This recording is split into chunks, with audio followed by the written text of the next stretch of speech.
नमस्कार प्रधानमंत्री जी।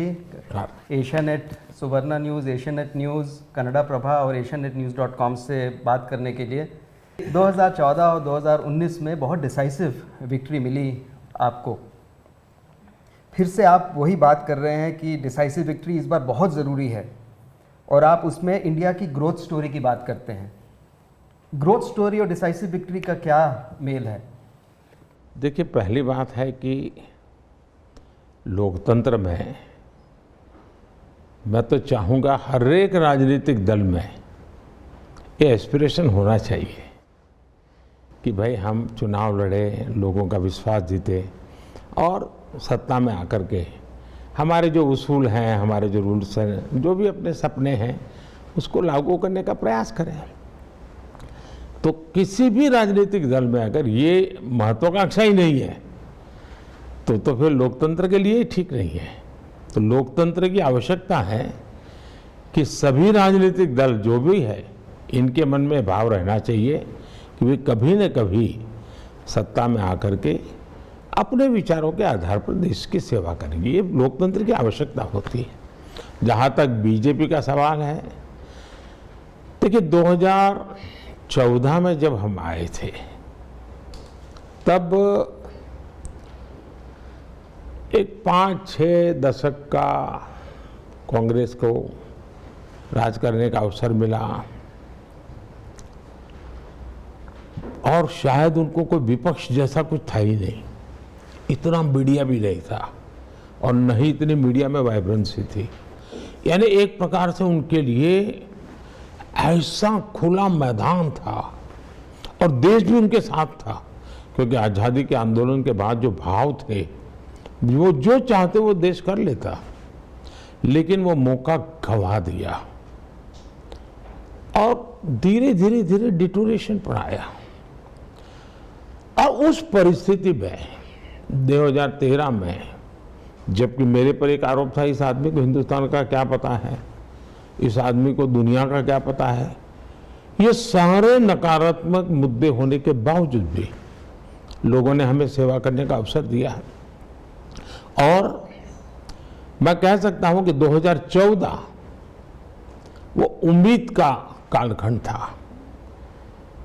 लोगों के दिल में भी उम्मीद थी और मेरे मन में भी उम्मीद थी कि हम उनकी उम्मीदों को पूरा करें। और 5 साल में सरकार चलाना मतलब मैं शासन नहीं करता हूं, मैं सेवा करता हूं। सरकार चलाने का मतलब मैं पद पर बैठ करके मौज करने के पक्ष में नहीं हूँ। मैं एक सामान्य नागरिक से भी ज़्यादा मेहनत करने का प्रयास करता हूँ लोगों के लिए। लोगों ने बड़े निकट से हमारी सरकार के कामों को देखा। 2014 में उम्मीद का वातावरण था, 2019 में ये एक प्रकार से विश्वास में पलट गया।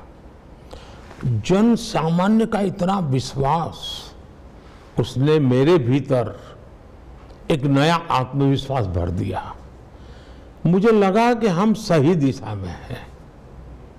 हम सबके लिए जो काम करने का, सबका साथ सबका विकास सबका प्रयास का मंत्र लेके चले हैं, उसको जमीन पर हम उतार पाए हैं। और उसका परिणाम ये आया कि 2019 का कालखंड एक विश्वास का कालखंड रहा।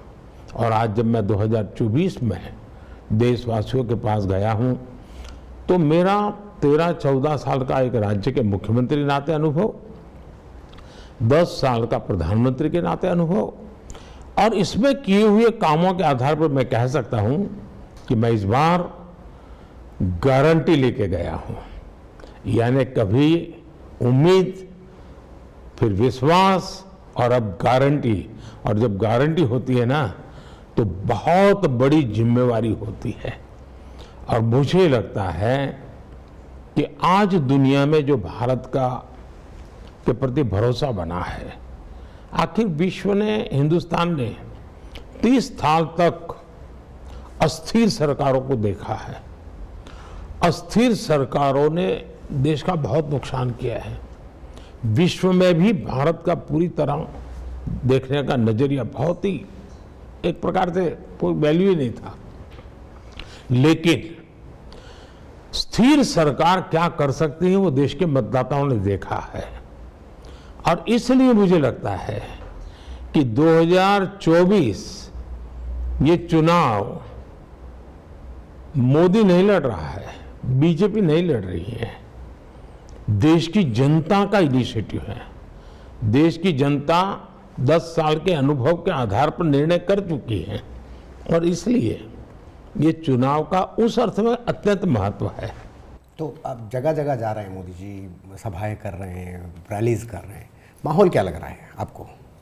लोगों के रिएक्शन के ऊपर मैं सार्वजनिक जीवन में लंबे समय से काम करता हूं। मैं संगठन का कार्यकर्ता रहा हूं, तो मैं माहौल को समझ पाता हूं। मैं कोई ज्योतिषी नहीं हूं, लेकिन उस वाइब्रेशंस को समझ पाता हूं, और उसके आधार पर मैं कह सकता हूं कि मैं जहां जहां गया हूं, और मैं कोई चुनाव के समय दौरा करने वाला इंसान नहीं हूं। मैं हफ्ते में नॉर्मली हर फ्राइडे सैटरडे संडे कहीं न कहीं जाता हूं, सरकार के कामकाज करता हूं, वो भी मैं जनता के बीच में करता हूं, और उसके कारण मुझे बदलता हुआ माहौल वो सब उसका मुझे अंदाज आता है। और इसलिए मैं देख रहा हूं कि ये जो एक तरफा वातावरण दिख रहा है वो चुनाव डिक्लेयर होने के बाद पैदा नहीं हुआ है, ये पिछले 10 साल में निरंतर बढ़ता गया है, और लोगों का अप्रत्याशित समर्थन। दूसरी तरफ मुझे बताइए, सामान्य मतदाता, आप ही अगर मतदाता है तो आप मतदाता के नाते वोट करने जाएंगे तो क्या सोचेंगे? पहले तो आप सोचेंगे कि ये देश किसको दे रहा हूं, किसके हाथ सुपुर्द कर रहा हूं।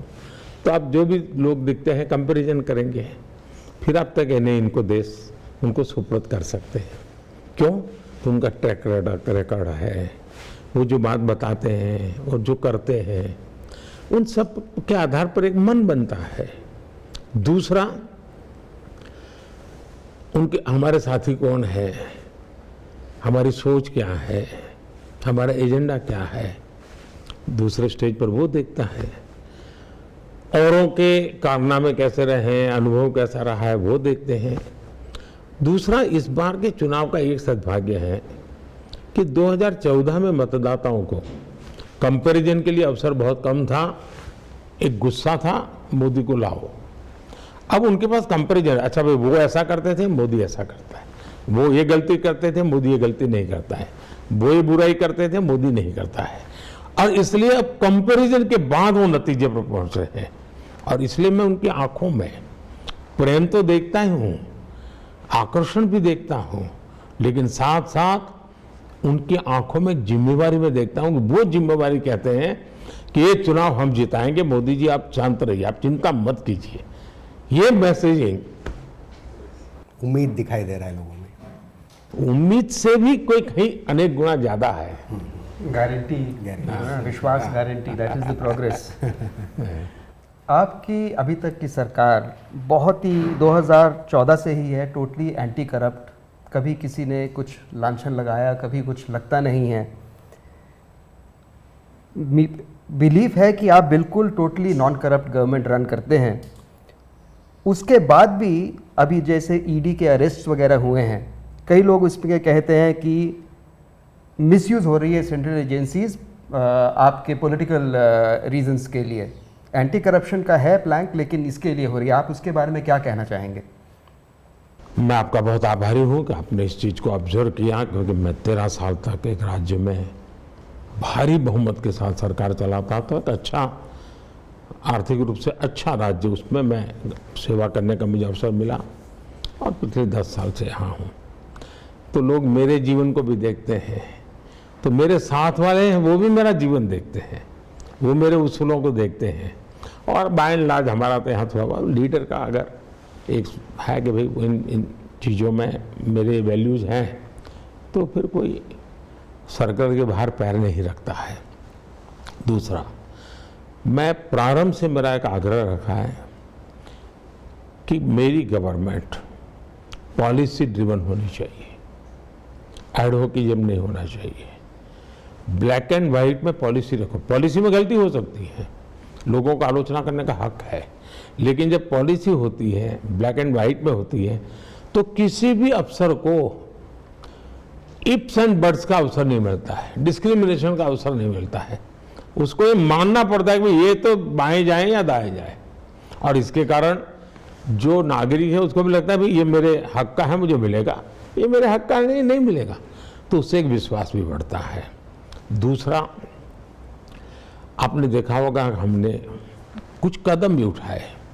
पहले रिक्रूटमेंट में क्लास 3 क्लास 4 के लिए सब इंटरव्यू होते थे, अब इंटरव्यू 30 सेकंड का होता था। मैं तो दुनिया में ऐसा कोई तेजस्वी तपस्वी देखा नहीं कि 30 सेकंड में तय कर ले कि ये अच्छा है और बुरा है। तो मैंने कहा नो इंटरव्यू, लोग अपना जो भी बायोडाटा है इसके आधार पर अप्लाई करें और कंप्यूटर तय करेगा कि कौन योग्य लोग हैं। पहले 200 आएंगे कंप्यूटर से, उनको ऑर्डर दे दो। हो सकता है 2-4 लोग हमारी अपेक्षा से भी आ जाएंगे, लेकिन कम से कम उसको ये तो लगेगा कि भाई मुझे तो ट्रांसपेरेंसी से मौका मिला है, मैं अपनी क्षमता बढ़ाऊं, मैं अपना काम करूं। और आज उसके कारण लोअर लेवल पे ऐसी कोई चीज, अब जैसे इनकम टैक्स असेसमेंट, सबसे ज्यादा शिकायतें रहती थी, करप्शन का अवसर तो वहीं होता है। हमने फेसलेस कर दिया, टेक्नोलॉजी कर दी। आज मुंबई की फाइल गुवाहाटी में देखी जाती होगी या चेन्नई में देखी जाती होगी या कोची में, किसी को मालूम ही नहीं है, और इसलिए वो मेरिट के आधार पर चीजें देखता है, तो लोगों का विश्वास भी बनता है और काम भी शुरू। सर्विसेज में हमने डिजिटल अप्रोच लिया, ह्यूमन इंटरवेंशन को हम मिनिमाइज करने की कोशिश कर रहे हैं। अब जैसे हमारा जैम पोर्टल है, आप जैम पोर्टल पर आइए, सरकार को जो भी खरीदी करनी है जैम पोर्टल पे जाए, कोई और स्पीड भी होती है, क्वालिटी भी मिलती है। तो मैं समझता हूं कि ये हमारा जो ऑनलाइन मैकेनिज्म है, एक मल्टीफेसेटेड हमारी एक्टिविटी है, उन सारी चीज़ों का परिणाम है। अब जैसे हम किसी प्रधानमंत्री ने कहा था 1 रुपया भेजते हैं तो 15 पैसे जाता है, तो बीच में कोई न कोई पंजा तो खा ही जाता था। अब हम डायरेक्ट बेनिफिट ट्रांसफर कर रहे हैं, 1 रुपया भेजते हैं 100 पैसा पहुंचता है, तो सामान्य मानवी को भी लगता है मेरे हक का मुझे मिलेगा। तो उसके कारण अब मुझे बताइए, कोरोना के इतने बड़े संकट में भी देश पूरी तरह सरकार के साथ क्यों रहा? उसको विश्वास था कि संकट बड़ा आया है, लेकिन ये भी हमारी तरह मेहनत करते हैं तो इसका फायदा होता है। तो ईडी और सीबीआई की मिसयूज के बारे में कुछ सवाल उठ रहे थे। मैं हैरान हूं जी कि कोई भी, अगर मान लीजिए रेलवे है, रेलवे में टिकट चेकर का एक पोस्ट है, अब कोई ये कहे कि भाई ये क्यों चेक करता है टिकट, क्या हम बेईमान है क्या? टिकट चेकर का दायित्व है कि टिकट चेक करना चाहिए उसने। वैसे आपने ईडी बनाया क्यों, सीबीआई बनाया क्यों? ये उनका दायित्व है। सरकार ने अपने राजनीतिक स्वार्थ के लिए उनको रोकना नहीं चाहिए, उनमें अड़ंगे नहीं डालने चाहिए, उनको स्वतंत्र रूप से काम करना देना चाहिए। जैसे एक टिकट चेकर को करने देते उसको भी करने देना चाहिए। दूसरी बात है, आखिर ईडी ने काम क्या किया है? ईडी ने करप्शन के खिलाफ मामले किए। अब हर प्रकार के होते हैं, सरकारी बाबुओं के होते हैं, ड्रग्स माफियाओं के होते हैं, कई प्रकार के होते हैं। इसमें सिर्फ 3% वो लोग हैं जिनका राजनीतिक जीवन है या राजनीति से जुड़े हुए लोग, 3%। 97% वो लोग हैं जो बेईमानी में कहीं न कहीं धरे गए हैं। कई अफसर घर गए हैं, कई अफसर जेलों में पड़े हैं। इसकी कोई चर्चा ही नहीं करता है कि अगर देश में करप्शन के खिलाफ काम करने के लिए एक संस्था को जन्म दिया आपने, वो तो पुरानी सरकारों ने दिया है, हमने नहीं बनाई है। वे अगर काम न करे तो सवाल पूछना चाहिए, काम करे इसलिए सवाल पूछा जाए, ये लॉजिक बैठता नहीं। अच्छा, 3% सिर्फ है जिनको अभी तक ईडी पहुंची है, 97% दूसरा है। दूसरी बात है, भ्रष्टाचार से सिर्फ रुपया पैसा का न्याय होता है ऐसा नहीं। मान लीजिए एक ब्रिज है, भ्रष्टाचार के तहत ऐसे ही किसी को कॉन्ट्रैक्ट दे दी गया और ऐसे ही उसने ब्रिज बना दिया और कुछ साल में वो ब्रिज गिर गया। मुझे बताइए कितना भयंकर नुकसान होगा। उसी प्रकार से एक सामान्य नागरिक बड़ी मेहनत करके उसने अपनी एग्जाम पास की, लेकिन चूंकि भ्रष्टाचार नहीं कर पा रहा है, क्योंकि उसकी सिफारिश नहीं है, इसलिए उसको हक नहीं मिलता और किसी फालतू व्यक्ति को नौकरी मिल जाती है। यह असंतोष जो है वो देश में लंबे समय तक नहीं चलता है। दूसरा, ईडी ने 2014 से पहले पीएमएलए, जिसके अंतर्गत ईडी ऑपरेट करती है, 1800 से कम उन्होंने केसेस किए थे। अब देखिए, जबकि उनको काम करना था, जबकि उस समय तो सरकार पर बहुत आरोप लग रहे थे भ्रष्टाचार के, 1800 किया। 2014 के बाद हमने 10 साल में हमारे यहाँ सरकार खंड में ईडी ने 5000 से ज़्यादा केसेस किए हैं। ये उसकी एफिशिएंसी है, उसकी एक्टिविटी दिखाता है। 2014 से पहले ओनली 84 सर्चेज कंडक्ट की गई थी, ओनली 84। इतना बड़ा डिपार्टमेंट सोया पड़ा था। 2014 के बाद 7000 सर्चेज हुई है। 84 to 7000। 2014 के पहले मैंने उनके 10 साल में करीब 5000 करोड़ रुपीस की प्रॉपर्टी अटैच की गई थी। 2014 के बाद 1.25 लाख करोड़ रुपए की प्रॉपर्टी अटैच की गई है। ये देश की संपत्ति है जी। अब मुझे बताइए, ईडी का ट्रैक रिकॉर्ड क्या बताता है? ईडी का ट्रैक रिकॉर्ड बताता है एफिशिएंसी, बड़े स्केल पर एक्टिविटी और स्वतंत्र रूप से। अगर हम देश में करप्शन हटाना चाहते हैं तो आपको जो संस्था जिस काम के लिए बनी है उसको आपने काम करने देना चाहिए। पॉलिटिशियनों ने ऐसी संस्थाओं को अंदर अपनी टांग नहीं अड़ानी चाहिए। और इसलिए भले मैं प्रधानमंत्री हूं, लेकिन मेरा कोई हक नहीं बनता है कि मैं ईडी के काम के अंदर रुकावट डालूं। क्लियर फोकस साउथ दिखाई दे रहा है मोदी जी, दक्षिण के राज्यों के ऊपर फोकस दिखाई दे रहा है आपका। मगर कर्नाटक में विधानसभा चुनाव घटे और आपने बहुत जमकर प्रचार किया, नतीजे उतने आप जैसे चाहते थे उतना ऐसे नहीं आए। तेलंगाना का ऐसे हुआ। अब 131 जो कॉन्स्टिट्यूएंसीज आते हैं उनमें से 50 से ज़्यादा जीतने की उम्मीद रख रहे हैं। पॉसिबल लग रहा है? हमारे देश में एक नैरेटिव बना दिया गया बहुत समय से कि भाजपा यानी अपर कास्ट की पार्टी। रियलिटी ये है कि भाजपा में सबसे ज़्यादा एससी हैं, सबसे ज़्यादा एसटी हैं, सबसे ज़्यादा ओबीसी, ये सारे हमारे, सबसे ज़्यादा मेरे मिनिस्ट्री में ओबीसी हैं। फिर बना दिया कि भारत अर्बन पार्टी है। आज मेरी पार्टी का पूरा कैरेक्टर ऐसा है कि जिसमें ग्रामीण लोग सबसे ज़्यादा है। फिर भाजपा का एक कैरेक्टर बना दिया कि ये तो बहुत ही पुरानपंथी पार्टी है, नया सोच ही नहीं सकती है।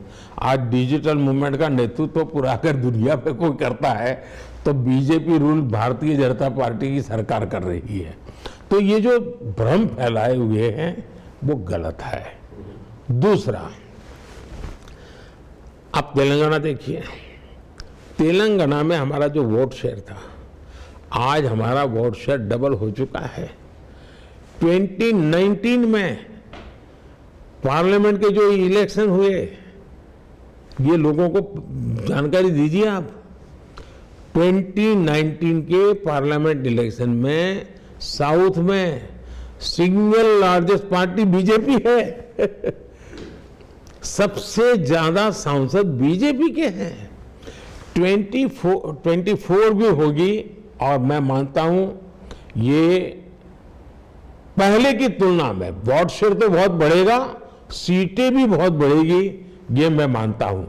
दूसरा, साउथ में जो सरकारें हैं उनकी पहचान क्या बन गई है, चाहे कांग्रेस हो, चाहे एलडीएफ हो, चाहे डीएमके हो, सब जगह पे क्या पहचान है। आज हम पुडुचेरी में सरकार में है, पुडुचेरी साउथ में है, पता होना चाहिए, हम सरकार में हैं।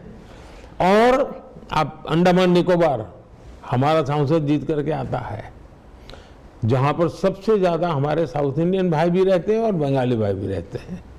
और इसलिए ये जो सिंप्लीफिकेशन हो रहा है, अब इनकी सरकारों का तरीका क्या है, पूरी तरह ये फैमिली रन सरकारें हैं, भ्रष्टाचार, आकंठ भ्रष्टाचार है जी। अब आप देखिए वहां हाल क्या है साउथ में। कांग्रेस के युवराज उत्तर से भाग करके दक्षिण में आश्रय लिया, उन्होंने वायनाड में निकल गए। इस बार उनकी हालत यह है कि वो इंतजार कर रहे हैं कि जैसे ही 26 तारीख को वायनाड का पोलिंग हो जाएगा, वे किसी और सीट की घोषणा उनके लिए होगी। वो दूसरी सीट की तलाश में है, ये पक्का लिख के रखिए मेरे शब्द। और मैंने एक बार घोषणा की थी पार्लियामेंट में कि उनके बड़े बड़े नेता अब लोकसभा लड़ने वाले नहीं है, वो राज्यसभा में जाएंगे। और मेरे कहने के 1 महीने के बाद उनके सबसे बड़े नेता को राज्यसभा से आना पड़ा, लोकसभा छोड़ देनी पड़ी। तो ये पराजय पहले से स्वीकार कर लिया है जी। और इसलिए मैं इस बार पूरी तरह आश्वस्त हूं कि, और मैं जब ये राम मंदिर को लेकर के मेरा अनुष्ठान चल रहा था, और जब मैं साउथ में अनुष्ठान के समय गया तो मैं देखा कि वहां पर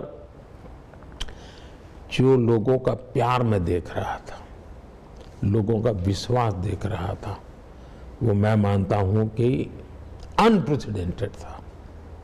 और अब मैं पक्का मानता हूं कि जो मिथ है वो टूटेगा। बहुत जल्द भारतीय जनता पार्टी को सेवा करने का अवसर भी मिलेगा, और इस चुनाव में ज़्यादा से ज़्यादा हमारे प्रतिनिधि संसद में मेरे साथ काम करने के लिए आएंगे। वोट शेयर तो बहुत ही ज़्यादा बढ़ेगा।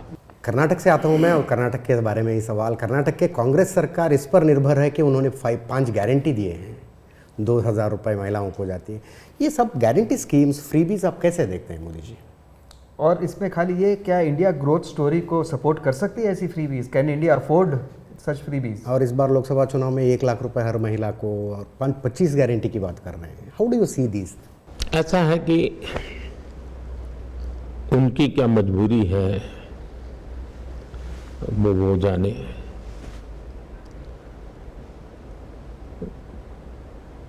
निराशा की गर्त में डूबे हुए राजनीतिक दल हाथ पैर मारने का प्रयास कर रहे हैं। मैं मेरी बात बताता हूं।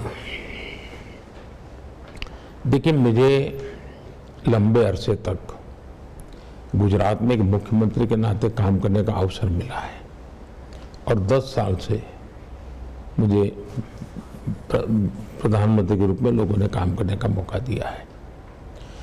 मेरा पास इतना लंबा अनुभव है, और मेरा अनुभव है कि हमने कभी भी हमारे देश के नागरिकों के सामर्थ्य को कम नहीं आंकना चाहिए। मैंने एक बार लाल किले से कहा कि भाई, जो अफोर्ड कर सकते हो गैस की सब्सिडी छोड़ दें। इस देश में 1 करोड़ से ज़्यादा लोग आए जिन्होंने गैस की सब्सिडी छोड़ दी।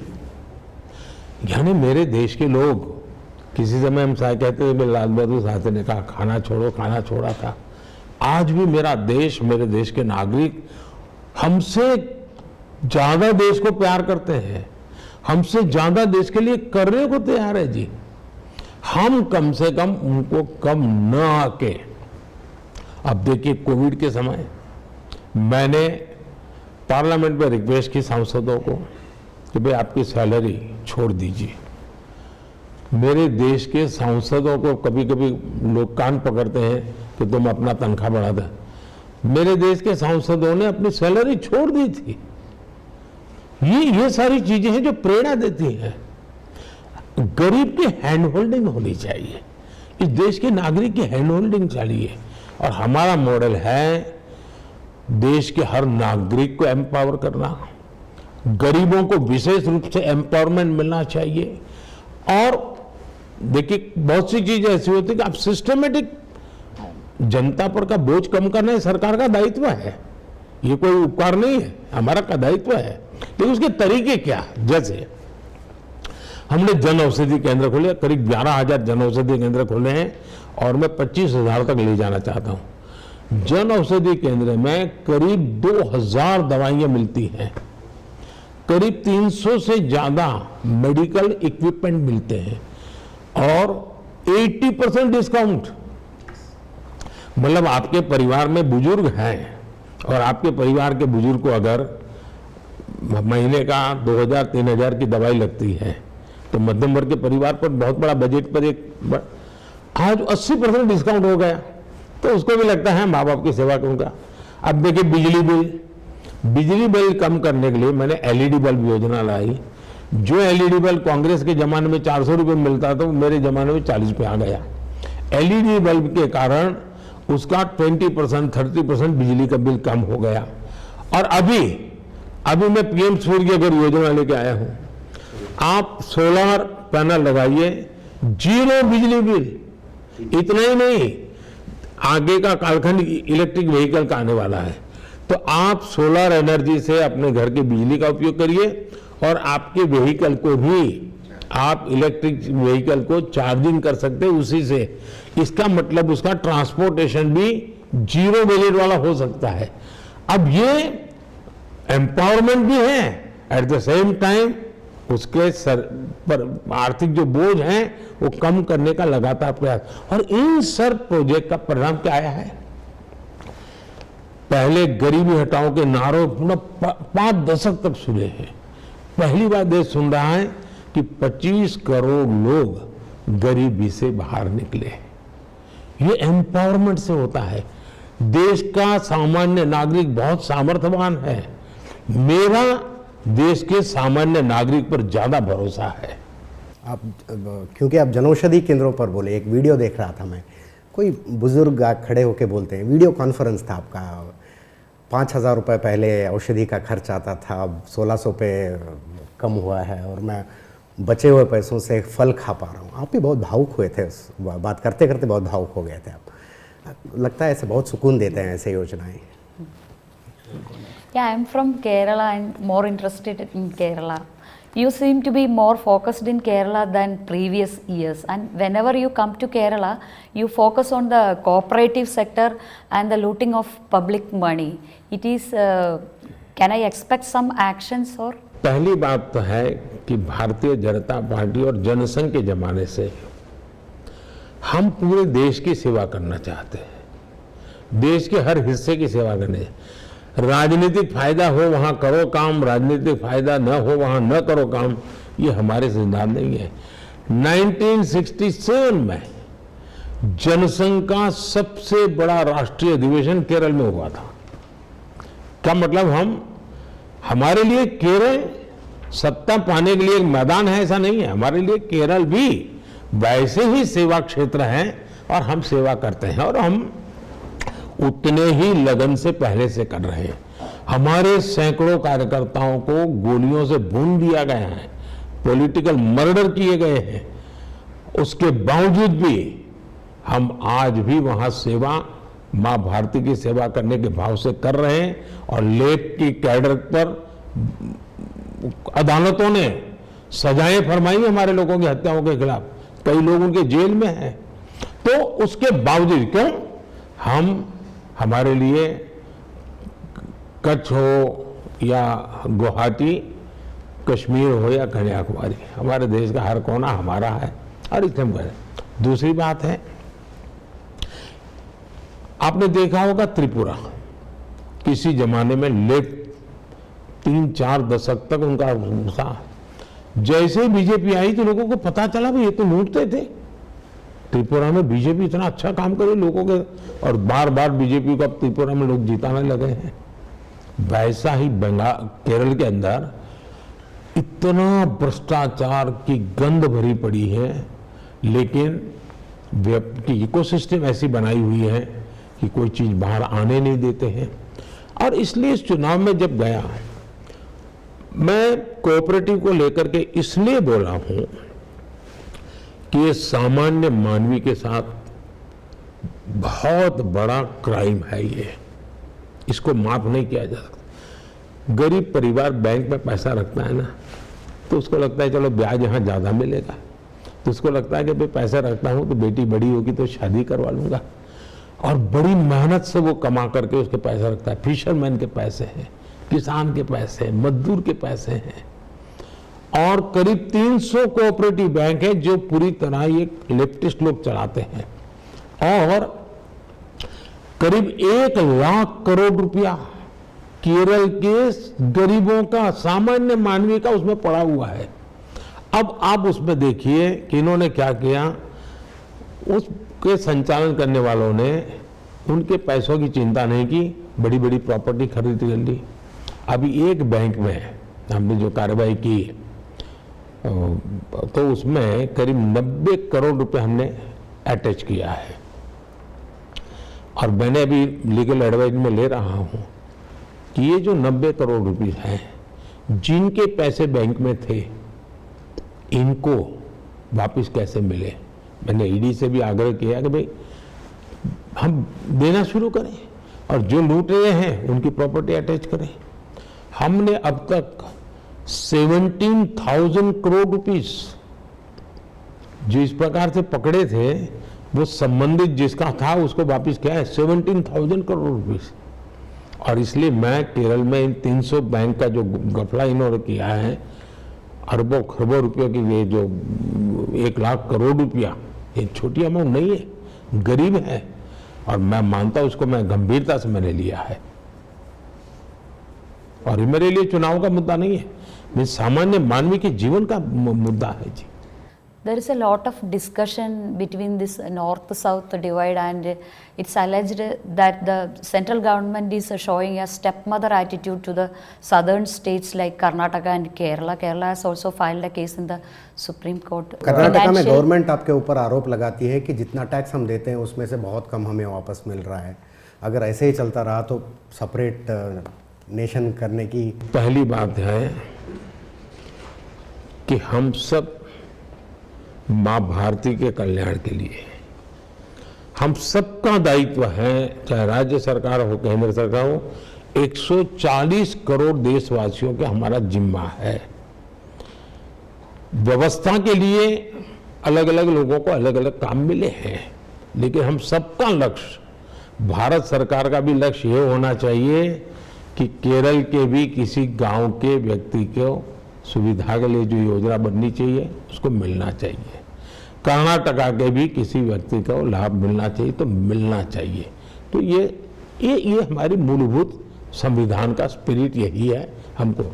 अब मुझे बताइए, हिमालय से नदियां निकल रही हैं, और हिमालय के जो राज्य हैं वो कह दे कि पानी कहीं किसी कोई मालिकी नहीं है तो मेरी मालिकी है, तो देश चलेगा क्या?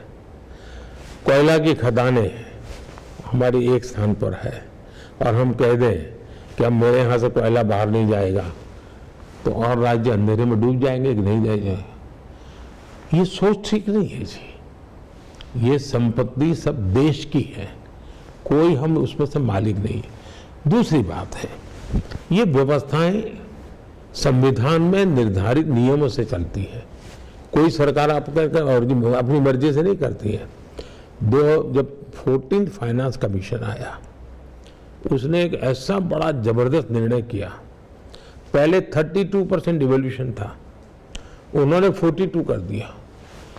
अब सब तरफ से मेरे दबाव था, साहब 42 कर ही नहीं सकते, देश चल नहीं सकता है, आप सरकार चला नहीं पाओगे, फेल हो जाओगे। और सरकार को हक है उसमें से 10 में से 5 चीजें लेनी, 3 लेनी, 2 लेनी, 10 लेनी, न लेनी, सरकार के पास अधिकार है, पार्लियामेंट को अधिकार है। लेकिन जब मेरे सामने आया, मैंने कहा भाई मैं जानता हूं, अफसरों ने कहा कि साहब ये तो बहुत मुश्किल होगा, भारत सरकार चला रही मुश्किल होगा, इतना डिवैल्यूएशन हो जाएगा। मैंने कहा जी नहीं, ये मेरा प्रारंभ है, मुझे राज्यों को पर भरोसा है, राज्य भी अच्छा करेंगे, पैसे जाने दो राज्यों के पास। और हमने 32 का 42 वैसा का वैसा फाइनेंस कमीशन की रिपोर्ट को स्वीकार किया। अब यूपीए के कालखंड में मनमोहन सिंह जी जब थे और रिमोट सरकार चलती थी, तब कर्नाटका को डिवैल्यूएशन का 10 साल में 80,000 करोड़ रुपए मिले थे। हमारी सरकार ने करीब करीब 3 लाख करोड़ रुपए दिए हैं। केरला यूपीए के समय 46,000 करोड़ रुपए दिए गए थे। हमारी सरकार ने 1,50,000 करोड़ रुपए दिए हैं। अब ये आंकड़े तो बताते हैं, तमिलनाडु यूपीए के समय तमिलनाडु को 95,000 रुपए, तब की वो सरकार में पार्टनर थे। ये केरल वाले भी सरकार में दिल्ली में पार्टनर थे, हम नहीं बैठे थे, वो बैठे थे। उस समय करीब 95,000 करोड़ रुपया तमिलनाडु को मिला था। आज करीब करीब 3 लाख करोड़ यानी 2,90,000 करोड़ रुपीस तमिलनाडु को मिला है। ये आंकड़े बताते हैं कि ये झूठ फैलाया जा रहा है, राजनीतिक स्वार्थ के लिए नफरत का वातावरण पैदा किया जा रहा है। कोई भी और दुर्भाग्य है कि कांग्रेस पार्टी ऐसे लोगों के साथ बैठी है, जो नेशनल पार्टी है, जो 5-6 दशक तक देश चला चुकी है और ऐसी हरकतें और ऐसी गंदी प्रवृत्तियों में हिस्सेदार बन गई है।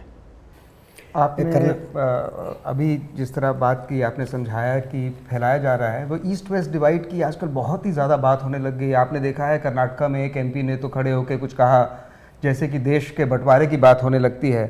आप इस तरह के बिल्कुल अजीब सी और इन सब चीज़ों को कैसे देखते हैं? How do you want to handle such strange comments that people make? पहली बात है, देश के राजनीतिक दल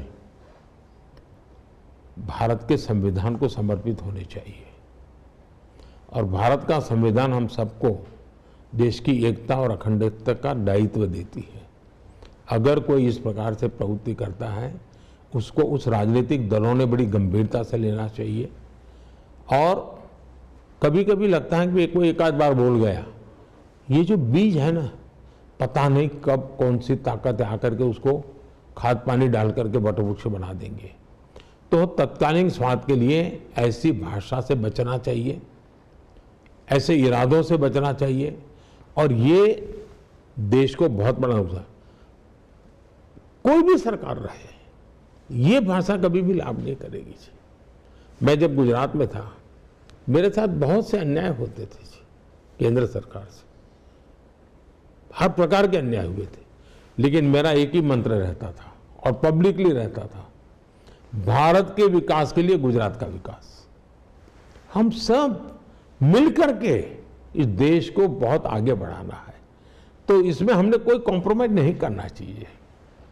और कर्नाटक में सूखा पड़ा है सर, ऐसे मामले अब सुप्रीम कोर्ट तक जाने लगे हैं, सूखा पड़ा है और जैसे फंड्स केंद्र सरकार से जो आने चाहिए नहीं आए हैं, ऐसे करके रिट पिटीशन डाले हैं और चर्चा बहुत हो रही है कर्नाटक से। हुआ क्या है मोदी जी? देखिए, ये हमारे समय से नहीं, लंबे अरसे से कुछ व्यवस्थाएं निर्धारित हो चुकी हैं। देखिए, कोई भी आपदा उसको लाइट नहीं लेना चाहिए। किसी भी इलाके में आपदा हो, कैलेमिटी हो, उसको अत्यंत संवेदनशीलता के साथ गंभीरता से लेना चाहिए और ये नहीं सोचना चाहिए कि वहाँ की सरकार है भुगतेगी। जी नहीं, आपदा आती है, कैलेमिटी आती है, तो सरकार तो बाद में, सबसे पहले नागरिक परेशान होता है और हम सबका जिम्मेवार नागरिकों के प्रति है। और इसलिए ये राजनीतिक खेल का मैदान ही नहीं है, होना नहीं चाहिए, ये अत्यंत संवेदनशील। दूसरा पद्धति क्या है? SDRF 900 करोड़ रुपए का फंड ऐसी कैलेमिटी के लिए, केंद्र सरकार का हिस्सा समय पर उनको जा चुका है, ये कोई बकाया नहीं है। दूसरा, एक इंटर मिनिस्ट्रियल टीम जब ऐसी विशेष कैलेमिटी आती है, चाहे बहुत बाढ़ आ जाए या चाहे ड्राउट हो या चाहे कोई और बात हो, तो वो एक इंटर मिनिस्ट्रियल टीम होती है, जो भी सभी सरकारों की परंपरा है, ये कोई मेरी सरकार की परंपरा है, वो वहाँ जाती है, अफेक्टेड एरिया में जाती है, वो उसका सर्वे करती है, दौरा करती है, सरकार अपना पिटीशन देती है, फिर एक कमेटी होती है जिसमें पॉलिटिशियन नहीं होते हैं, प्रोफेशनल्स होते हैं, वे मिल करके जायजा लेते हैं। अगर ऐसी विशिष्ट परिस्थिति आई जो 900 करोड़ के उपरांत भी कोई जरूरत है तो उसको दिया जाता है। भारत सरकार ने इलेक्शन कमीशन को लिखा कि भाई ऐसे संकट के समय हम और अधिक मदद करना चाहते हैं, इलेक्शन हमें कमीशन को परमिशन दे। लेकिन राजनीतिक हथियार के फायदा ले गए। आजकल फैशन हो गई है, सुप्रीम कोर्ट में जाकर के अड़ंगे डाल दो। अब केरल के लोग गए थे, कैसी उनको डांट पड़ी है जी, कैसी बेइज्जती हो गई, सुप्रीम कोर्ट ने कैसा उनको लताड़ दिया। अब ये पॉलिटिकल माइलेज लेने के लिए कुछ भी कर लो, बात ये सत्य बताओ ना लोगों को। और मैं मानता हूं ये मीडिया का काम है कि हकीकतों को सच्चे अर्थ में लोगों के सामने रखना चाहिए, ताकि देश का नुकसान ना हो। न भारत सरकार की भलाई के लिए करना चाहिए, न राज्य सरकार की भलाई के लिए करना चाहिए, लोगों की भलाई के लिए सच्चे तराजू से तोल करके रखना चाहिए। बहुत ज़्यादा आजकल बातें हो रही हैं कि जो नॉन बीजेपी रन स्टेट है उनके गवर्नर में और सरकारों में बहुत तनातनी चलती है। आपका उसके बारे में क्या कहना है, ये किस तरह क्यों ऐसा हो रहा है? हाँ, मैं पहले गवर्नर के पहले एक बात बताना चाहता हूँ। मैं ज़रा इनको पूछना चाहता हूँ, 5-6 दशक से जो सरकारें चलाने का जिनको अनुभव है,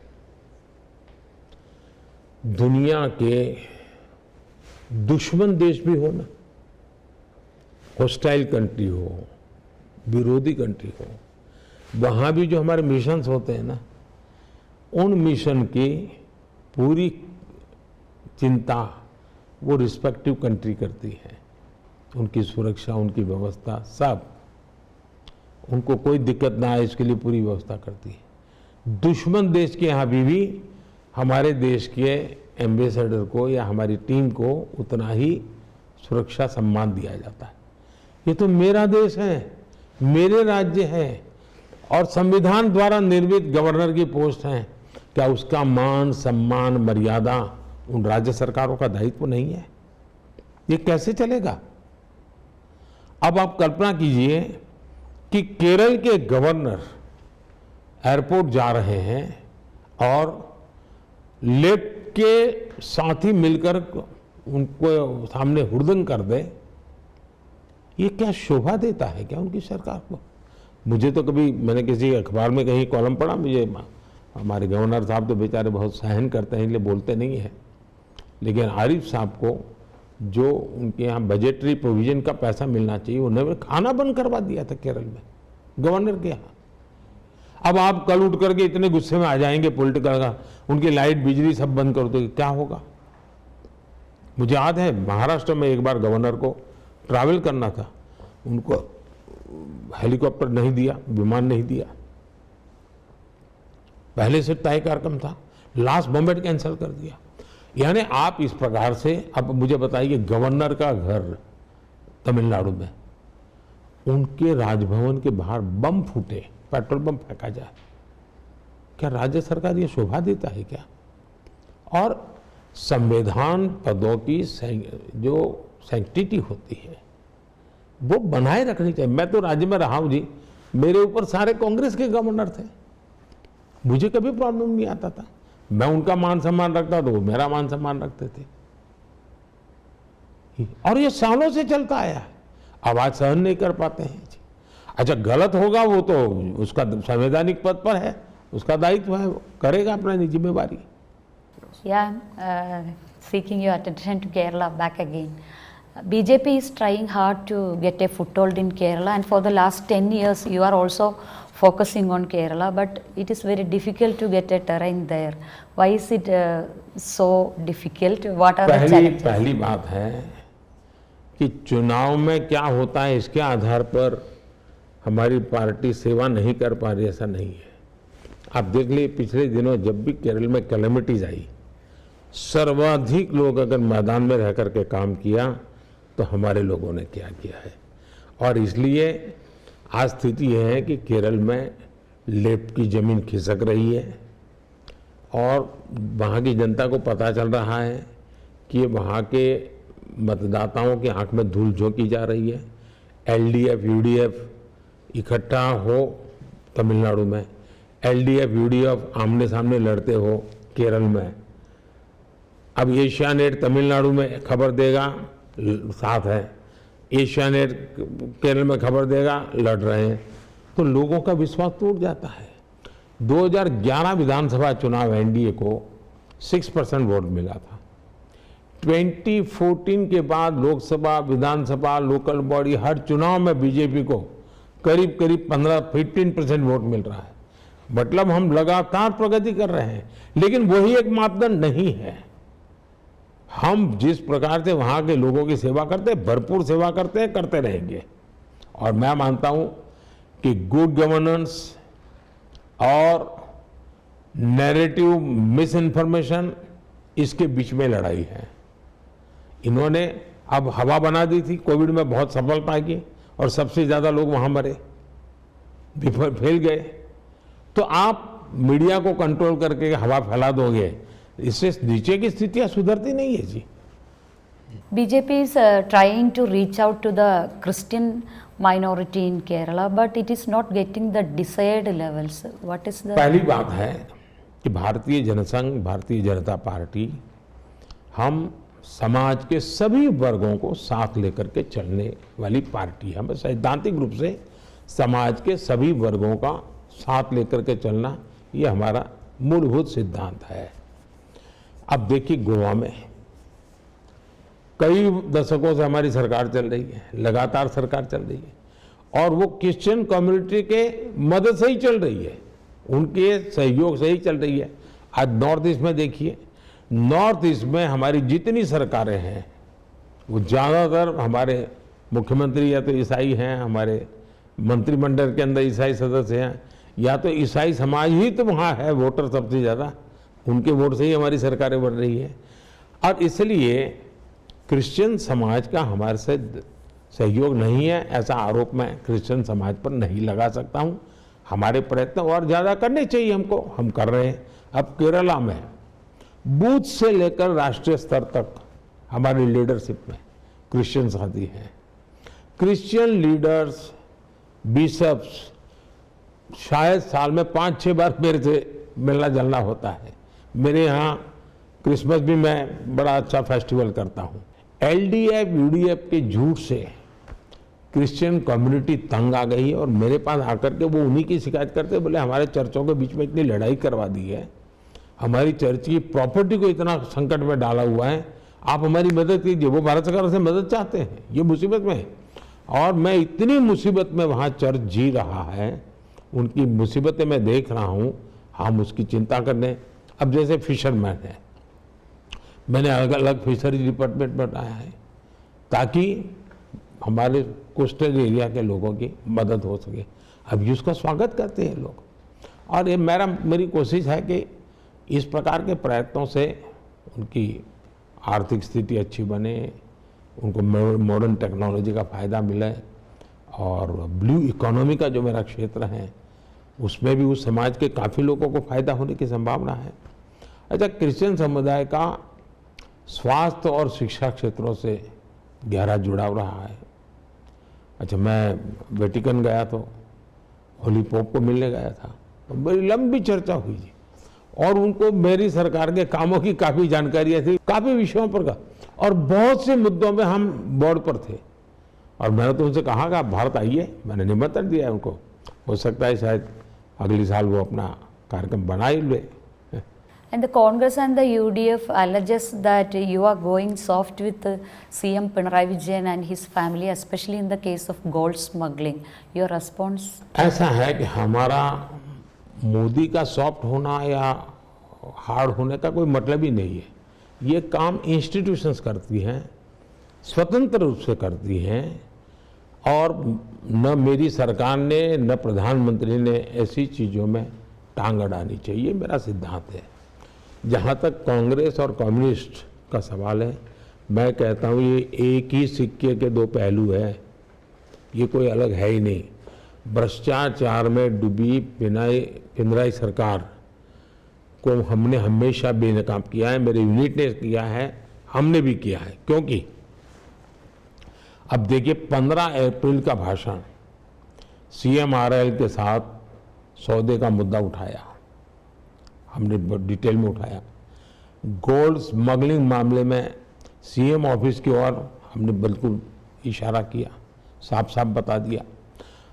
कम्युनिस्ट पार्टी दो बुराइयों के उस पर कभी पहचान नहीं थी, न परिवारवाद का आरोप होता था कम्युनिस्ट पार्टी पे, न भ्रष्टाचार का आरोप होता था। आज इन दोनों में केरल कम्युनिस्ट पार्टी औरों को भी उन्होंने पीछे छोड़ दिया है। यानी बिहार के कुछ राजनेता और जो बदनाम राजनेता है, उससे भी बुरा हाल परिवारवाद का केरल के कम्युनिस्ट पार्टी में दिखता है, उससे भी बुरा हाल दिखता है। अब देखिए CPM ने कोऑपरेटिव बैंक को लूटा है, उसको बेनकाब करने का काम हमने ही किया है, और आने वाले दिनों में भी लोगों को न्याय दिलाने के लिए हम भरपूर कहेंगे। और कांग्रेस केरला में बोलेगी इन्हें जेल डालो और अगर मैं जेल डालूंगा तो दिल्ली आकर के बयान करेंगे कि देखिए राजनीतियों के प्रति विंडिक्टिव है। अब ये दो प्रकार की बातें करने वाले लोगों को देश कभी स्वीकार नहीं कर सकता है जी। And I will like to ask about some projects of the central government, like the housing scheme. It is mandatory that your Prime Minister picture shall be pasted on the house. In Kerala, people and the political parties feel it's a humiliation for the beneficiaries. Your response to that, please. पहली बात है, कोई photo वगैरह का विषय है नहीं, सवाल है उसका नाम। PM आवास योजना नाम का सवाल है, उसका एक लोगो होता है ताकि उसकी आइडेंटिटी हो। बजट जो भारत सरकार का बनता है वो बजट संसद पारित करती है, योजना स्कीम उनके नाम पर पारित करती है। अगर आप वहाँ नाम बदल देंगे तो यहाँ मेरे पास ऑडिट रिपोर्ट निकलेगा कि केरल में तो PM आवास है ही नहीं, आपके पैसे कैसे दे दिए, तो मैं CAG को क्या रिपोर्ट दूंगा, मुझे बताइए। मेरी जिम्मेवारी है कि भाई सरकार, मुझे पार्लियामेंट ने जो पैसा खर्च करने का हक दिया है वो मैं वहीं खर्च करूंगा, क्योंकि CAG ऑडिट करेगा। तो हम स्कीम में कोई हमारे नाम के लिए नहीं कह रहे, जिस नाम से स्कीम बनती है, और यहाँ किसी व्यक्ति का नाम नहीं है। PM तो कोई भी PM, जैसे प्रधानमंत्री ग्राम सड़क योजना जब अटल जी की सरकार थी तब बनी, उसके बाद मनमोहन सिंह जी की सरकार आई तो भी प्रधानमंत्री ग्राम सड़क योजना रही, कोई जरूरत नहीं थी बदलने। तो ये PM कोई व्यक्ति नहीं है, एक व्यवस्था है। उसको भी अगर वो विरोध करेंगे तो इसका मतलब आपका नफरत का और निराशा का तत्व कितना दूर है। अच्छा, स्टिकर लगा देने से क्या फायदा है, ये क्यों तनाव पैदा करते हैं। राज्य सरकारों को पास 42% डिवैल्यूएशन मिला हुआ है, वो अपनी योजनाएं चलाएं, कौन मना करता है। और इसलिए हमारे कोऑपरेटिव फेडरलिज्म में दोनों की जिम्मेवारी होती है। अब केरल को लगता है कि इन जिम्मेवारियों को नहीं निभाएंगे। You have अब concentrated. मुझे बताइए, हमने आयुष्मान आरोग्य मंदिर ये योजना बनाई, बजट से हमको उस काम के लिए पैसा मिला हुआ है। अब केरल ने कह दिया हम मंदिर नहीं लिखेंगे।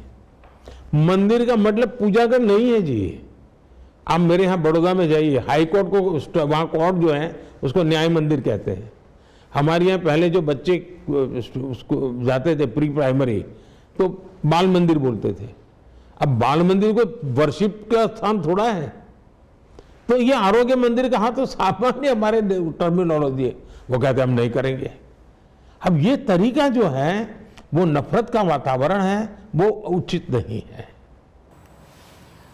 You are concentrating on bettering the relationship with the Middle East, and many of the Middle East countries have honored you. With the highest why awards, why it has happened never earlier? देखिए, देश का दुर्भाग्य रहा कि पिछली सरकारों ने हमारे वेस्ट एशिया के साथ जो संबंधों को मजबूत करना चाहिए उसकी दिशा में कभी ध्यान नहीं दिया। हम दो ही काम करते थे, एक ऑयल इंपोर्ट करते थे और सस्ते मैन पावर को मजदूरी के लिए एक्सपोर्ट करते थे। अब ये कोई समझदारी का काम नहीं था। आज हमारा रास्ता बहुत ही मजबूत है और सेलर बायर से निकल करके एक कॉम्प्रिहेंसिव डेवलपमेंट की ओर जा रहा है।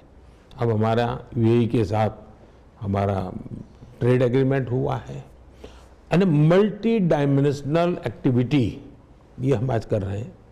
आज टेक्नोलॉजी और सर्विसेज भी हम एक्सपोर्ट कर रहे हैं जगह पे। एजुकेशन सेक्टर, हमारी यूनिवर्सिटीज वहाँ काम करने लगी है। एग्रीकल्चर प्रोडक्ट के लिए हमारा समझौता हुआ है, फूड प्रोसेसिंग में लोग यहाँ इन्वेस्टमेंट करने के लिए तैयार हुए। 2015 में मैंने यूएई का दौरा किया था प्रधानमंत्री बनने के बाद। आप जानकर के चौंक जाएंगे, जिस देश में मेरे देश के 25-30 लाख लोग रहते हैं, मेरा केरल सबसे ज़्यादा वहाँ रहता है, लेकिन मेरे देश का प्रधानमंत्री 30 साल तक वहाँ नहीं गया था। 30 साल तक मेरे देश का प्रधानमंत्री अगर उस देश में नहीं जाता है तो मेरे वहाँ जो भारतीय भाई बहन काम कर रहे हैं उनकी क्या इज्जत रहेगी, उनको क्या सम्मान मिलेगा, उनको क्या हक मिलेगा। तो मेरे दिल में एक दर्द था कि जहाँ मेरे केरल के भाई इतनी सारी संख्या में काम कर रहे हैं, मैं उनकी खबर पूछने के लिए जाऊँगा। और मैं गया और पिछले 10 साल में मैं 13 बार मिडल ईस्ट गया हूँ, क्योंकि मैं मानता हूँ कि इससे हमें हमारे लोगों को, अब जैसे कोविड के समय वहाँ से लोग भाग रहे थे, ये सभी देशों के लोगों ने मुझे मैसेज किया कि मोदी जी ये हमारे ही भाई हैं, आप चिंता मत कीजिए, कोविड में हम उनकी केयर करेंगे। और इन सभी देशों ने जैसे हम हमारे देश में कोविड के लोगों की केयर करते थे ना, वैसी केयर की। तो संबंधों का लाभ मेरे देश के नागरिकों को मिलना चाहिए और मैं दे रहा हूँ। अब देखिए, यमन में बहुत भारी बमबारी चल रही थी, बहुत बड़ी मात्रा में हमारे लोग थे, मुझे 5000 लोगों की इवैक्यूएट करना था। ये संबंध थे ना, तो मैं बमबारी को रुकवाने में सफल हुआ और उस समय मैं उनको लेकर के वापस आया। 2023 में सूडान में भारतीय नागरिक दोनों, और वो तो वहाँ आंतरिक रूप से 2 फोर्सेस लड़ रहे थे, उनको हम निकाल करके सऊदी जेलों में हमारे ज़्यादातर केरल के लोग थे, करीब 850 लोग, 850 लोग जेलों में सड़ रहे थे। मैंने सऊदी से बात की और मेरी रिक्वेस्ट पर 850 लोगों को उन्होंने बरी कर दिया, वो वापस हिंदुस्तान में आ गए, अपने परिवार के साथ रह रहे हैं। कतर में 8 नेवी वेटरन्स को फांसी हुई थी। मैं वहाँ के राजा का आभारी हूँ कि उन्होंने उनको पार्डन किया। तो हमारे संबंधों की ताकत होती है। मैं मानता हूँ कि हमें, अब देखिए हज यात्रा, मैंने सऊदी क्राउन प्रिंस उस समय थे, आए थे, तो मैंने उनसे कहा, मैंने कहा भाई हमारे यहाँ जनसंख्या बहुत है, हमारे मुस्लिम भाई बहन को हज के लिए कोटा बढ़ाए। मेरी रिक्वेस्ट पर उन्होंने कोटा बढ़ा दिया। यूएई में वहाँ के भारतीय समुदाय की मंदिर बनाने की इच्छा थी। मैंने यूएई को रिक्वेस्ट की कि हमारे लोग मंदिर बनाना चाहते हैं, सिर्फ ज़मीन चाहिए, आपको इजाज़त चाहिए। उन्होंने इजाज़त भी, ज़मीन भी दी और कंस्ट्रक्शन में जो भी मदद कर सकते हैं सुविधा की वो की, और भव्य मंदिर आज यूएई में बन गया। लाखों लोग वहाँ दर्शन यात्रा करने जाते हैं। अभी मुझे फरवरी में वहाँ उसका उद्घाटन के लिए जाने का मौका मिला। यानी मैं मानता हूँ कि उन्होंने शायद कई देश हैं जिन्होंने मेरा सम्मान किया है, अवार्ड दिए। Highest civilian award, highest civilian award. और मैं कहता हूँ ये मेरा नहीं है, ये 140 करोड़ भारतीयों का सम्मान है। और उसके कारण आज हमारा इतना संबंध बना है और उसका लाभ, सबसे ज़्यादा लाभ मेरे केरल के भाई बहन को मिल रहा है। संबंध तो दिखाई देते हैं, कोई आपको भाई बोलता है, कोई आपको फैमिली मेंबर बोलता है। ऐसे मिशंस कितने मुश्किल होते हैं मोदी जी? क्योंकि मेरा रुचि क्राइम रिपोर्टिंग में है, एक्सटर्नल इंटरनल डिफेंस में होता है। देखते हैं सब, यूक्रेन से बच्चे आ रहे तो बात करते थे कैसे आए, वो बोलते हैं बस तिरंगा दिखाए और छोड़ दिए हमें। मिशन बहुत मुश्किल मिशंस होते हैं। देखिए, आज भारत की एक क्रेडिबिलिटी है, दुनिया भारत को विश्व बंधु के तौर पर यानी फील कर रही है, सिर्फ शब्दों नहीं भाव से फील कर रही है। और किसी भी संकट के समय भारत हमेशा फर्स्ट रिस्पॉन्डर रहा है। अब मैंने अभी कावेरी ऑपरेशन चलाया था, मेरे कर्नाटका के सबसे लोग वहाँ थे, सूडान से मुझे लाना था। उनको हक्की पिक्की बोलते हैं। हाँ, उन सबको हम लेकर के आए जी।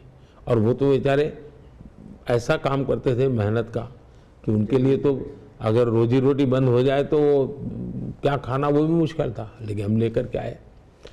और इसलिए विदेश नीति का जो पर्सपेक्टिव है वो हमने पूरी तरह बदल दिया है। हमने हमारे नीति में हमारे डायस्पोरा को भी उतना ही महत्व दिया है जितने की हमारे डायस्पोरा की ताकत है, उसको हमने जोड़ना चाहिए। डायस्पोरा में कोई भी संकट हो, हम कहते हैं भाई पासपोर्ट का रंग कोई भी होगा, मेरे लिए वो हिंदुस्तान की है, ब्लड जो है ना वो हिंदुस्तानी है। अगर हिंदुस्तानी ब्लड है तो मैं उसके लिए करूँगा। पहले डायस्पोरा का या रेस्को मैंने फॉरेन पॉलिसी का हिस्सा ही नहीं था जी। लोग अपना नसीब अपना जाने, वो हमें पूछ करके थोड़े गए थे। ये भाव था पुरानी सरकारों का। मैं कहता हूँ नहीं भी वो गया है, अब मेरा काम है, मैं इसकी चिंता करूँगा। और हम एंड टू एंड प्लानिंग करके चलते हैं, ऐसे नहीं चलते हम लोग। दूसरे देशों के लोग भी, हमारी क्रेडिबिलिटी इतनी है जी, एक बार तिरंगा लेके चल पड़े ना, भारत माता की जय बोले तो कोई पूछता नहीं किस देश का नागरिक है, उसको जाने देता है जी। 2015 में यमन संकट हो, सऊदी किंग से बात की और हजारों लोगों को वापस लाने का काम हमने कहा। यूक्रेन संकट अब तो अभी भी ताज़ी बात है, लोग जानते हैं। इन दिनों मैंने देखा कि शायद किसी कहीं पर एक कैंडिडेट को चुनाव के लिए जो डिपॉजिट देनी थी, तो यूक्रेन में जो बच्चे वापस आए थे उन्होंने इकट्ठे करके उनको पैसा दिया। तो ये अब देखिए, आपको मालूम होगा, शायद केरल के लोगों को मालूम होगा, फादर टॉम की कथा पता होगा। फादर टॉम लंबे अरसे तक आतंकवादियों के कब्जा, आईसिस के कब्जे में थे। हमने लगातार डिप्लोमेटिक दिखने फलाने हर कोशिश की और बहुत लंबे समय के बाद उनको वापस लाए, हम जिंदा वापस लाए। एक बंगाल की बेटी अफगानिस्तान में काम करती थी ईसाइयों के लिए, जूडी डिसूजा करके, उसका अपहरण हो गया था। अब एक बेटी का अपहरण हो तो घर को चिंता रहती है, हमारे लिए भी चिंता थी, पता नहीं इसके साथ क्या होगा।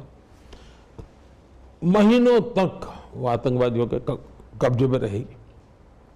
हमने हर प्रकार के हमारे संबंधों का उपयोग किया, हम उसको सुरक्षित घर लेकर के आ गए। एक फादर प्रेम थे, उस फादर प्रेम को भी उसी प्रकार से, वो तो लंबे अरसे तक रहे थे। और जब फादर प्रेम मुझे मिलने, मैंने उनके घर फ़ोन किया कि उनकी बहन ने उठाया, मैंने कहा आपके भाई आज दिल्ली पहुंच जाएंगे, तो वो मानने को तैयार नहीं थी, क्योंकि तब तक हमने सिगरेट रखा था। वो मानने को तैयार नहीं थे कि अब तो हम तो सोच रहे थे अब तो जिंदा कभी आएगा ही नहीं। तो ये जो संबंध है उसका उपयोग हम अपने व्यक्तिगत लिए नहीं करते हैं जी। मेरे देश के नागरिक दुनिया में हैं, उनके लिए लगना चाहिए कि देश मेरे साथ खड़ा है, ये बहुत जरूरी होता है जी। पहले हम सोचते थे विदेश नीति से आम आदमी का कुछ लेना देना नहीं है, सोच ऐसा रहता है, हमसे क्या लेना देना। हम अब समझ में आ रहा है कि हाँ, अब उनको समझ आ रहा है जी। अब जिस किसी देश के साथ करार करते हैं, एग्रीमेंट करते हैं, अब जैसे ऑस्ट्रेलिया के साथ एग्रीमेंट किया, तो पहले तो ऐसा लगा, अब ऑस्ट्रेलिया के साथ एग्रीमेंट ऐसा है कि हमारा बार्बर भी अब जाके ऑस्ट्रेलिया में काम करना है तो कर सकता है, हमारा कुक भी ऑस्ट्रेलिया में जाके काम करना है तो कर सकता है ऑफिशियली। और यानी एक प्रकार से हर सामान्य व्यक्ति को अपॉर्चुनिटी मिल रही है जी। तो इस कॉमन मैन के लिए होता है। हेल्थ केयर के ऊपर वापस आपने काफ़ी बात करी, बहुत बड़ा मुद्दा है फॉर द मिडिल क्लास, और आपने बहुत कुछ किया है। Are you satisfied with where we have reached? ऐसा है, जिस दिन मोदी सेटिस्फाई हो जाए ना, तब लिख लेना कि आपको उसको श्रद्धांजलि देनी है, वो जिंदा नहीं है। मैं जीवन के आखिरी तक असंतोष को पालता रहता हूँ, मेरे भीतर मैं कभी संतोष आने नहीं देता हूँ। क्यों? मैं वो असंतोष पालता हूँ ताकि मुझे नया करने की प्रेरणा मिले। तो मुझे कभी संतोष की बात कहना ही मत, क्योंकि मुझे बहुत कुछ करना है। देखिए, जहां तक हेल्थ का सवाल है, गरीब परिवारों तक क्वालिटी हेल्थ केयर की पहुंच, ये मेरे लिए बहुत महत्वपूर्ण है। भारत में दुनिया की सबसे बड़ी स्वास्थ्य बीमा योजना आयुष्मान भारत योजना हम चला। 60 करोड़ से अधिक लोगों को बेस्ट ट्रीटमेंट अच्छे से अच्छी हॉस्पिटल में, और मान लीजिए केरल का व्यक्ति अहमदाबाद गया, वहां बीमार हो गया, तो सिर्फ उसको मोदी का कार्ड दिखाना है, उसको वहां ट्रीटमेंट मिल जाएगी। उसके रिश्तेदार आए, पैसे लेकर के आए, फिर ट्रीटमेंट होगी, ऐसा नहीं है। और आउट ऑफ पॉकेट पहले हमारे यहाँ बहुत खर्च होता था सामान्य नागरिक का। 2014-15 में एवरेज 62% खर्च आउट ऑफ पॉकेट, हर एक को अपने जेब से हेल्थ के लिए खर्च करना पड़ता था, 62%। आज वो कम होते होते 47% हो गया है। मतलब ये व्यवस्थाएं विकसित हुई, सुविधा हुई है। 2014-15 में हेल्थ सेक्टर पर कैपिटल भारत सरकार का जो बजट खर्च होता था वो 1100 रुपीज होता था। आज हेल्थ सेक्टर का पर कैपिटल खर्च करीब करीब 2 गुना हमने कर दिया है। आयुष्मान भारत से लाभार्थियों के 1.25 लाख करोड़ रुपए बचे हैं देश के नागरिकों के, क्योंकि सरकार ने खर्चा किया। इससे ज्यादा कभी कभी परिवार में बुजुर्ग लोग हैं ना, बताते नहीं कि मैं बीमार हूं। क्यों? उनको लगता है बेटे पर बोझ हो जाएगा, कर्ज हो जाएगा। अब वो निश्चिंत होकर के ट्रीटमेंट करा रहा है, और 1.25 लाख करोड़ रुपया बचा है। 11,000 से ज्यादा जन औषधि केंद्र, मैंने कहा 80% डिस्काउंट से दवाई देते हैं, और वो जन औषधि केंद्र में 25,000 तक ले जाने वाला हूँ। 70 वर्ष से ऊपर के लोगों के लिए मैंने इस बार घोषणा पत्र में कहा, किसी भी आर्थिक बैकग्राउंड का हो, कोई भी सामाजिक, हिंदुस्तान का कोई भी नागरिक जो 70 साल से ऊपर हैं, उसको अब आयुष्मान कार्ड मिलेगा। उसकी हेल्थ की पूरी जिम्मेवारी, इलाज की जिम्मेवारी भारत सरकार लेगी। इसका मतलब हुआ उसको तो लाभ हुआ ही, लेकिन उसके परिवार को बहुत बड़ा लाभ होता है कि चलो पिताजी, दादाजी, माँ, माता जो खर्चा होता था वो बच्चों के लिए खर्च करूंगा। ये बहुत बड़ा बोझ मैंने कम कर दिया है 10 वर्षों में। अब ह्यूमन रिसोर्स का हो या इंफ्रास्ट्रक्चर को, मेडिकल कॉलेज में जबरदस्त बढ़ोतरी। 2014 में 387 मेडिकल कॉलेजेस थे हमारे देश में, आज बढ़कर के 706 हो गई है इतने कम समय में। 2014 में एमबीबीएस सीटों की संख्या करीब करीब 51,000 थी, अब वो 1 लाख से ज़्यादा हो गई है। मतलब ज़्यादा डॉक्टर मिलेंगे, ज़्यादा सेवा होगी, और डॉक्टरों की संख्या बढ़ेगी तो गांव को तक ट्रीटमेंट की व्यवस्था होगी। पीजी सीटों की संख्या बढ़कर 2 गुने से ज़्यादा हो गई है, ताकि मुझे आगे चल करके अच्छे मेडिकल कॉलेज के लिए प्रोफेसर भी मिलेंगे। यानी इंफ्रास्ट्रक्चर की बात हो, ह्यूमन रिसोर्स की बात हो, पॉलिसी की बात हो, बजट की बात हो, एजुकेशन की बात हो, हेल्थ सेक्टर को हमने एक कॉम्प्रिहेंसिव वे में आगे बढ़ाया है जी। Kerala has a huge tourism potential. What efforts will be taken to boost this tourism potential of Kerala and India? आपने बहुत अच्छा सवाल पूछा। देखिए, मैं मानता हूं कि आने वाले दिनों में भारत के ग्रोथ में बहुत बड़ा कंट्रीब्यूशन टूरिज्म का होने वाला है। टूरिज्म इंडस्ट्री बहुत फलने, क्योंकि G20 मैंने अनुभव किया। मेरी कोशिश थी कि G20 के द्वारा मेरे राज्यों को दुनिया के सामने एक्सपोजर मिले, दुनिया मेरे राज्यों की ताकत देखे, और इसलिए हमने G20 की 200 के करीब मीटिंगें हिंदुस्तान के अलग अलग स्थानों पर की। तो दुनिया के लोगों को लगा यार, हिंदुस्तानियों ने दिल्ली नहीं, हिंदुस्तानियों ने आगरा नहीं, हिंदुस्तानियों ने बहुत कुछ है। तो मैंने ग्राउंड बनाने की दिशा में एक के बाद एक, मैं आज हिंदू दुनिया के कोई भी देश के नेता आते हैं तो मैं उस स्टेट में लेके जाता हूँ, ताकि आपने देखा होगा मैं अफ्रीका में एक बेटी की आंख की ट्रीटमेंट केरल में करवाई थी, एक राष्ट्रपति वहाँ के थे उनकी। बाद में उसका बहुत मैंने ब्रांडिंग किया कि भाई हमारे यहाँ केरल का आयुर्वेद है, आप वहाँ का जो बीमारी आपकी होती नहीं है आप यहाँ आइए। तो मैं खुद एक प्रकार से ब्राह्मण एम्बेसडर केरल का बन गया हूँ, मैं काम करता रहता हूँ।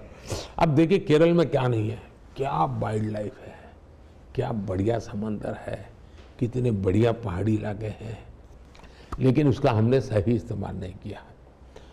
देखिए एडवेंचर स्पॉट्स हो, यानी मैं मानता हूँ हर प्रकार में, इवन टेम्पल यानी स्पिरिचुअल टूरिज्म, आप देखिए गुरुवायूर पद्मनाभ स्वामी मंदिर है, सबरीमला मंदिर, क्या नहीं है जी। उसी प्रकार से भारत का सबसे पुराना चर्च केरल में है, ये टूरिज्म का। उसे चेरामन जुमा मस्जिद है, भारत में बनने वाली वो ये पहली मस्जिद है जी। तो यानी अब हमारे यहाँ मार्शल आर्ट है, कलाराईपट्टम, दुनिया में क्यों ना जाए, कथकली, मोहिनीअट्टम, क्या नहीं है जी।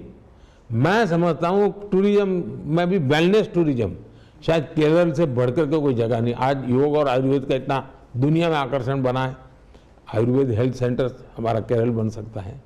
यानी केरल एक प्रकार से दुनिया के लिए आकर्षण का नहीं हो सकता है, एक उनको लगे कंपल्सन हो जाएगा उनकी जिंदगी में, एक बार तो केरल जाना चाहिए। यहाँ तक हम उसको आगे बढ़ाना चाहते हैं, मेरी कोशिश है उसको बढ़े। और युवाओं के साथ आपके लगाव मोदी जी, अब जो 18 साल का बच्चा है वो जब आप सत्ता में आए थे 8 साल का था, और उसके अलग अलग प्रेफरेंसेस बन चुके हैं। आप भी कंटेंट क्रिएटर के साथ एक प्रोग्राम किया, बहुत सेंस ऑफ प्रेजेंस बहुत बढ़िया था आपका। और हाल ही में गेमर्स के साथ भी आपने एक कन्वेंशनल ये किया। I mean why do you think it is important, वो प्रमुख एक मान लीजिए 21st सेंचुरी जो है वो टेक्नोलॉजी ड्रिवन है, आपको मान के चलना पड़ेगा। अगर मैं नॉर्मली मेरा जो एज ग्रुप के व्यक्ति हैं और जिस युग से वो निकल करके आए हैं वहाँ कुछ था नहीं, अगर मुझे सरकार चलानी है तो मुझे इसका प्राइमरी नॉलेज तो होना चाहिए, फर्स्ट हैंड एक्सपीरियंस होना चाहिए। अब मुझे रूटीन में किसी ने पूछा होता गेमिंग, तो मैं बच्चों को कह रहा नहीं टाइम खराब मत करो, मैं उसमें डिटेल में जाने लगा, स्टडी करने लगा, तो मुझे लगा कि परसेप्शन ठीक नहीं है। हमें उसको रिस्ट्रिक्शन देने के बजाय हमने उसको चैनलाइज करना चाहिए, प्रॉपर वे में डाइवर्ट करना चाहिए। दूसरा, गेमिंग की दुनिया में आज हिंदुस्तान के लोग सबसे ज़्यादा है, लेकिन गेमिंग का मार्केट बाहर के लोग कब्जे में है। मेड इन इंडिया गेमिंग क्यों ना हो, भारत के पास इतनी कथाएं हैं, इतनी चीज़ें हैं हम। और दूसरा, गेमिंग का उपयोग हमारी नई पीढ़ी को हम संस्कारित भी कर सकते हैं। उसको हम जैसे स्कूल कॉलेज में आजकल उनको एक प्रोजेक्ट देते हैं बच्चों को कि भाई ये तुम्हारा असाइनमेंट है, एक हफ्ते में करके लाओ, तो बच्चा बेचारा स्टडी करता है। गेमिंग में ऐसा असाइनमेंट दे सकते हैं और वो अच्छे रिजल्ट आ सकता है। अब आपके शायद कर्नाटका में ही गेमिंग वालों ने एक नदी के गंदगी को लेकर के एक गेम बनाई थी और उसकी सफाई का, तो मुझे वो बड़ा अच्छा लगा था। तो मैं समझता हूँ उसके कारण लोग जुड़े, ऑनलाइन जुड़े कि हाँ भाई एक नदी गंदी हुई है तो उसको साफ ऐसे किया जा सकता है, एक के बाद एक स्टेप करते गए। अब हो सकता है वो उनके संस्कार बन जाए और वो नदी साफ भी करे।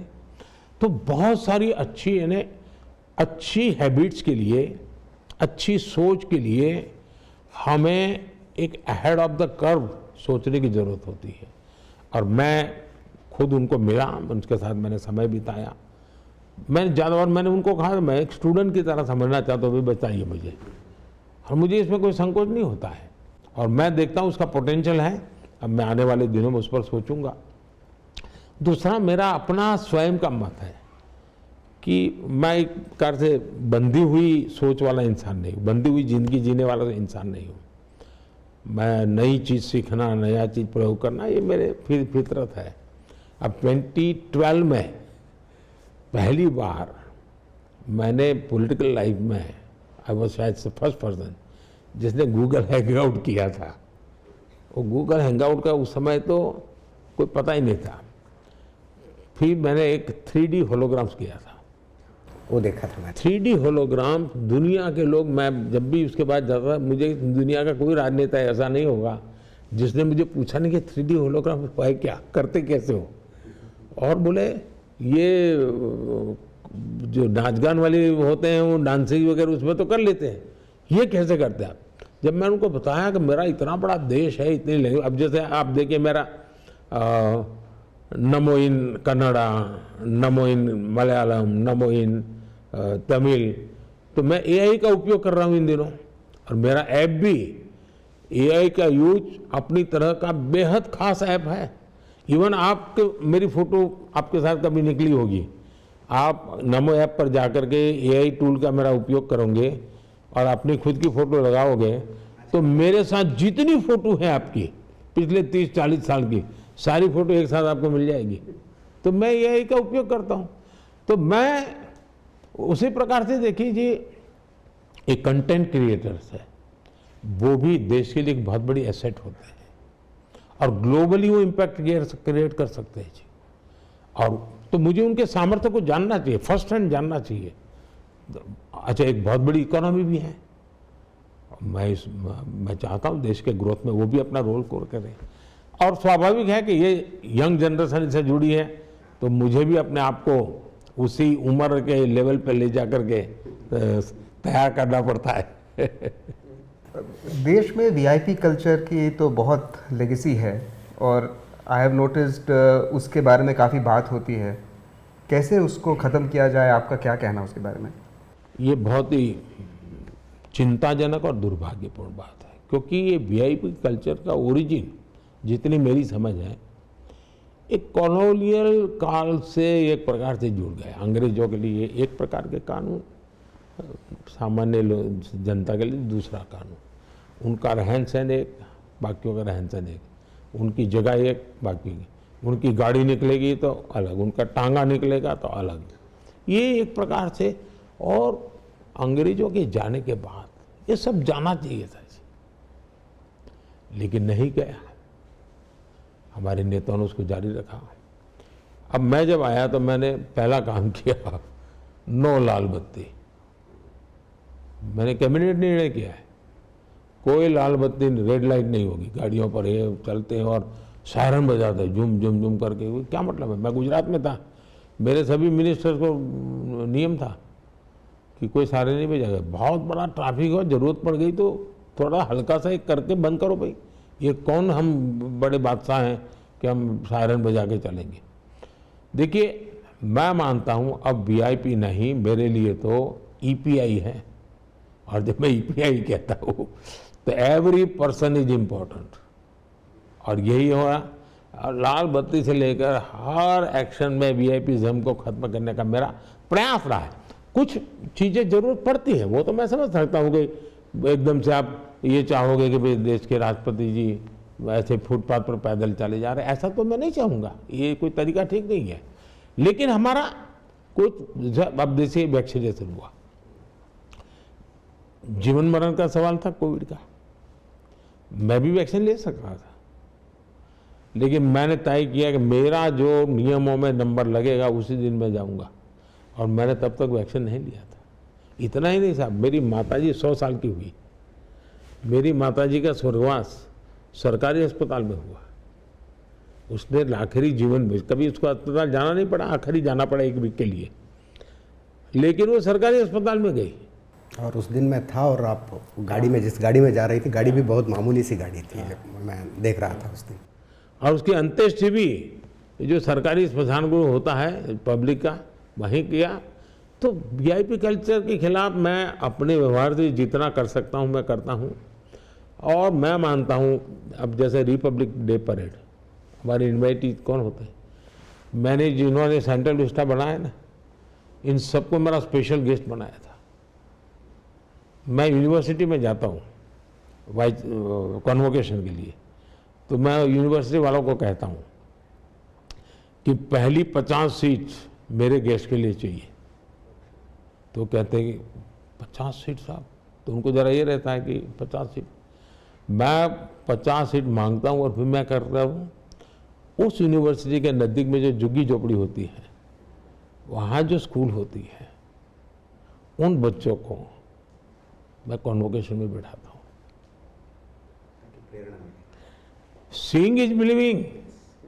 उसी समय उसके मन में होता है मैं भी कैसे ऐसा टोपा पहन के जाऊंगा, मैं से भी ऐसा कुर्ता पहन के जाऊंगा, मैं भी ऐसा सर्टिफिकेट लूंगा। ये मैं संस्कार करता हूँ। तो मेरे लिए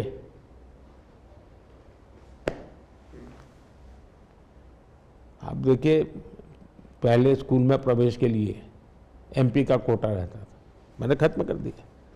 इवन हज यात्रा के लिए जी कोटा रहता था, मैंने वो भी खत्म कर दिया। हमारी पार्लियामेंट की कैंटीन, सब अखबार वाले दुनिया भर की चीज़ें लिखते थे मुफ्त, मैंने सब कैंटीन की सब्सिडी खत्म कर दी। अब एमपी पूरा पैसा देता है। तो देखिए, हमने पद्मश्री, देखिए स्टडी हो रहा है, आज के पद्मश्री की तारीफ हो रही है, क्यों? ऐसे ऐसे लोगों को मैं खोजता हूँ जी।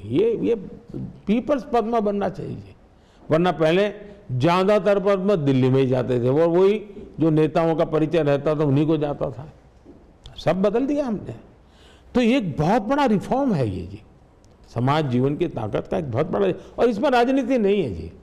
इतना बड़ा देश है। अब जैसे मन की बात आप सुनते होंगे, मैं उन छोटे लोगों की जिंदगी को जो भी मेरे पास जानता हूँ, मैं उसको एम्पलीफाई करता हूँ, दुनिया के सामने बताता हूँ मेरा देश, उसकी ताकत। मोदी जी, चुनाव टाइम में इतना समय निकाल के हमसे बात करने के लिए आपका बहुत बहुत धन्यवाद। मैं एशियानेट का बहुत आभारी हूँ। और केरल का चुनाव महत्वपूर्ण है, उस प्रकार उस समय केरल की महत्वपूर्ण चैनल से बात हो, कन्नड़ा की महत्वपूर्ण अखबार, आप सब यहाँ आए, मैंने अपनी बातें बताने का प्रयास किया है। लेकिन मैं मतदाताओं से प्रार्थना करूँगा कि चुनाव को सामान्य न लें। ये बहुत ही महत्वपूर्ण चुनाव है, गर्मी बहुत है, फिर भी मतदान अवश्य करें। मैं सभी राजनीतिक दल के कार्यकर्ताओं को कहूँगा, इन चुनावों के दिनों में मैंने देखा पत्रकारों की सबसे ज़्यादा दौड़ धूप होती है, सबसे ज़्यादा फील्ड में दौड़ते हैं। उन पत्रकारों को भी, पॉलिटिकल वर्कर्स को भी मैं जरूर कहूँगा कि बहुत पानी पीजिए, इस धूप में इतना काम करते हैं, अपने आप को संभालिए। धन्यवाद फिर से।